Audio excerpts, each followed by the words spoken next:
Iya baik Sobat Nubar, kita lanjut beberapa hal yang harus diperhatikan dalam membuat puisi. Bukan basa-basi tadi Kang ya. Tadi poin keempat, sekarang lanjut ke poin kelima. Yang kelima, iya. Baik Sobat Nubar, tadi telah di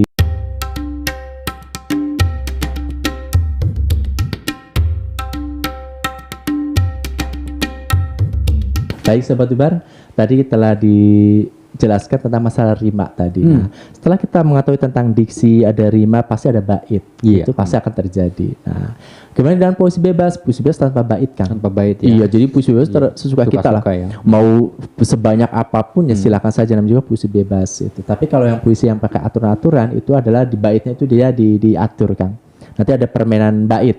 Apa aja sih yang bait yang harus diperhatikan? Nah, Ini gini. ada beberapa pilihan juga Kang untuk Iya, jadi bagian bait ini biasanya bait ya. Kang.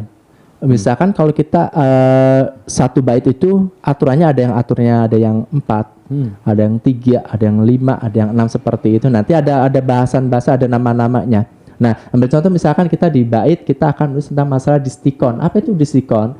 Itu 2 baris dari setiap bait. Jadi 2 baris ganti bait lagi 2 baris. Nah, itu namanya distikon Kang.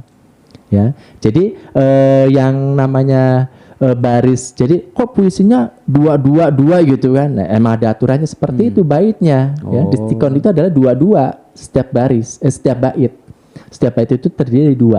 Terus tapi konsisten, jangan sampai ini 2, ini 4, ini nah jangan. Jadi satu judul itu baitnya adalah pakai distikon, 2 baris, 2 baris itu satu baitnya per 2 baris.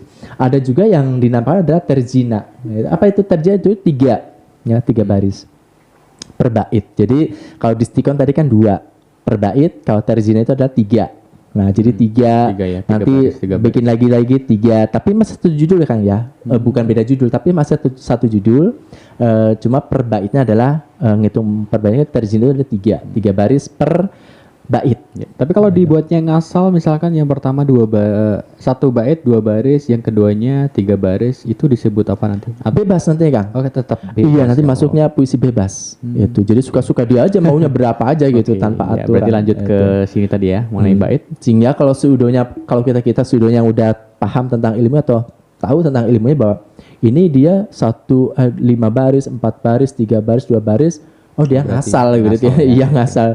Hanya dia kasih jeda-jeda saja. Kalau aslinya kan puisi bebas itu dia tanpa ada bait. Yaitu satu bait mau berapa baris, mau 10, 12, mau berapa terserah gitu. Nggak ada aturan baku seperti itu. Tapi kalau udah di bait-bait berarti dia belum tahu tentang aturan cara menulis berpuisi seperti itu. Ya. Nah, itu yang ketiga adalah terzina.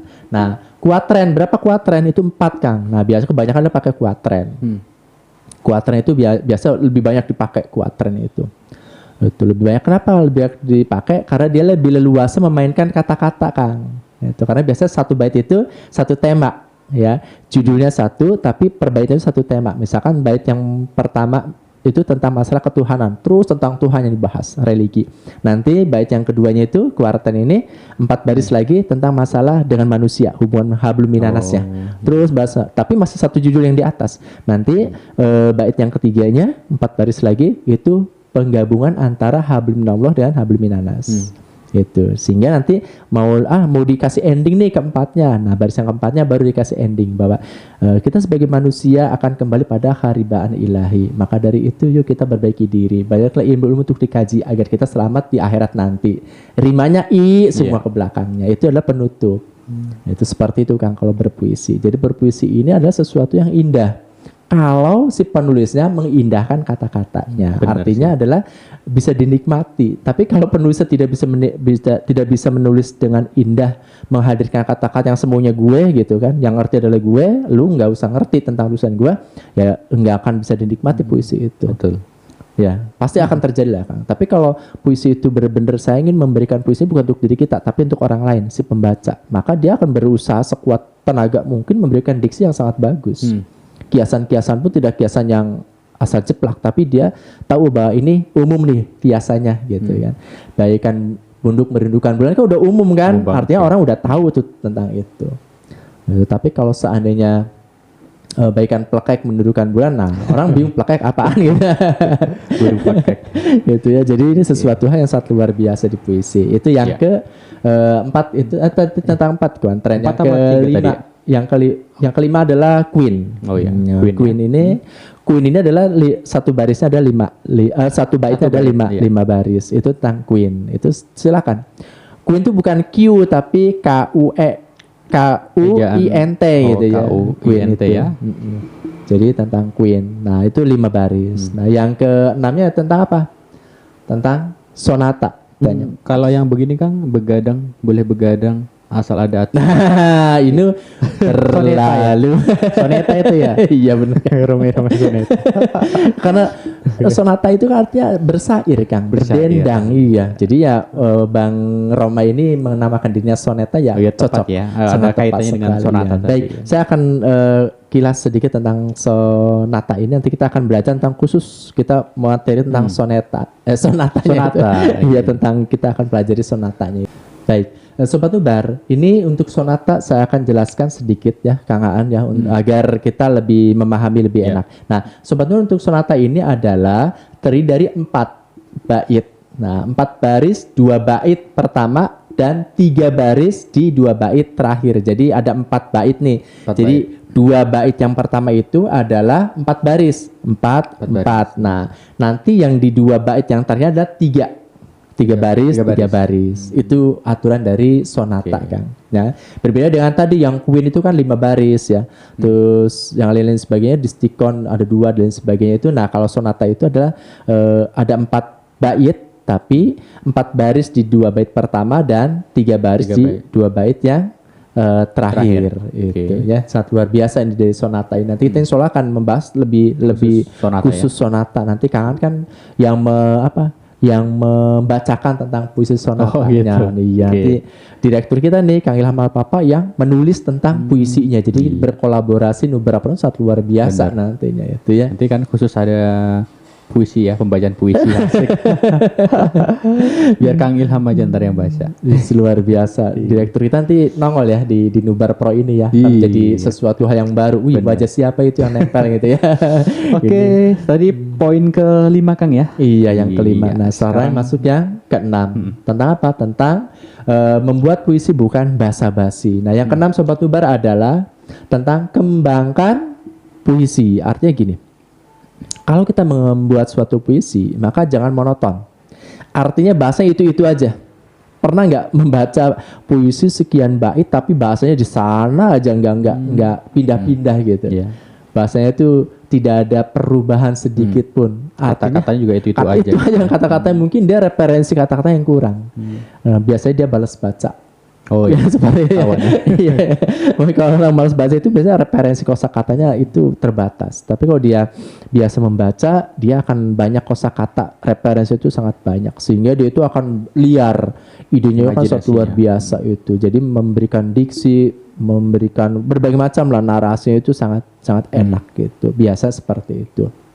Nah, jadi untuk Sobat Nubar, kembangkan puisi tersebut. Jadi kembangkan ini adalah tentang judulnya tentang pulang. Silakan dibagi-bagi setiap baitnya mau seperti apa. Ya, mau baitnya pertama adalah tentang masalah ketuhanan religi, bait yang kedua tentang masalah hubungan dan manusia, bait ketiga tentang masalah penggabungan antara religi dengan hubungan dan manusianya. Itu terserah. Tinggal semenarik mungkin puisi itu kita kembangkan sehingga pembaca itu menjadi asik, menjadi menarik dan asik. Enak nih, nikmat gitu dibaca ulang-ulang itu benar-benar sangat berkesan bagi si pembaca. Baik, Sobat Nubar, yang ketujuh adalah membuat puisi yang bukan basa-basi. Yang ketujuh adalah buatlah penutup yang bagus. Artinya apa? Penutup yang bagus ini adalah artinya penyempurna kan. Penyempurna dari bait-bait awal atau dari baris-baris dari bait 1, 2, 3 dan sebagainya. Sehingga ketika ditutupnya dengan sesuatu yang wow, dengan sesuatu yang indah, maka ini menjadikan penyempurna. Artinya penutup ini kan pamungkas ya, pamungkas suatu puisi. Nah, kalau saya penutupnya ini kurang greget, kurang nampol, maka penulis bisa mengacak di puzzle. Kira-kira yang untuk menjadi penutup bagus ini di bait yang mana? Oh, bait kedua nih kita alihkan deh ke bait yang keempat, yang keempat naik kedua. Itu bisa kan dibikin puzzle seperti itu. Takutnya ntar gak nyambung lagi Kang. Nyambung Kang. Nyambung ya? Iya, karena puisi itu per bait itu satu tema. Oh, seperti itu. Iya. Nah, puisi itu adalah tidak ada istilah, karena puisi bukan kalimat. Puisi itu dia berdiri sendiri setiap baris. tapi dia menopang kemana? Ke judul itu, judul dan tema atas. Gitu. Jadi puisi itu walaupun kita perbaitnya itu dirubah, kemarin diubah 1 ke 3, 3 ke 4, 4 ke 2, itu insya Allah susunannya nggak akan ngacak, karena dia itu adalah mempunyai satu kesatuan antara bait. Nah, satu bait, satu bait, satu bait. Beda dengan yang puisi bebas. Kalau puisi bebas, kita ambil baris yang ke-10 dimasukkan ke baris yang kedua, itu nggak akan nyambung karena dia puisi bebas, Kang. Karena dia ada luapan hati, isi hati yang dituliskan secara langsung tanpa adanya pembatas. Itu pembatas adalah bait itu. Oke. Gitu. Kalau ini insya Allah nyambung. Silakan aja Kang, nanti coba atau sobat kembar coba membuat puisi yang menggunakan rumus tadi yang per bait itu, misalkan 4, 4, 4 seperti itu. Oke. Nah, kita coba deh. Saya baca di awalnya itu adalah bait yang ketiga, saya baca di awal. Nah, langsung sambungan ke bait yang kedua, 3 dan seterusnya. Insya Allah itu akan punya suatu kesatuan, ke judul itu nyambung. Seperti itu, Kang. Iya, terima kasih Kang. Ada 6 hal yang harus diperhatikan dan Ada 7 ya, Kang? 7. Iya. 7 hal yang harus diperhatikan dalam membuat puisi. Nah, apa saja tadi saya review kembali. Yang pertama, tema dan judul. Yang kedua, tentukan kata kunci. Yang ketiga, diksi. Yang keempat, rima. Yang kelima, bait. Nah, yang keenam, ini ada kembangkan puisi. Dan terakhir, atau ketujuh, buatlah penutup yang bagus. Oke, baik, terima kasih yang sudah nonton acara ini. Sekali lagi jangan lupa untuk subscribe, like, komen, dan share, serta aktifkan lonceng di bawah ini untuk mendapatkan konten-konten lainnya, serta untuk mendapatkan hadiah secara cuma-cuma kamera Bipro 5 Kang ya. Caranya seperti apa? Gampang banget.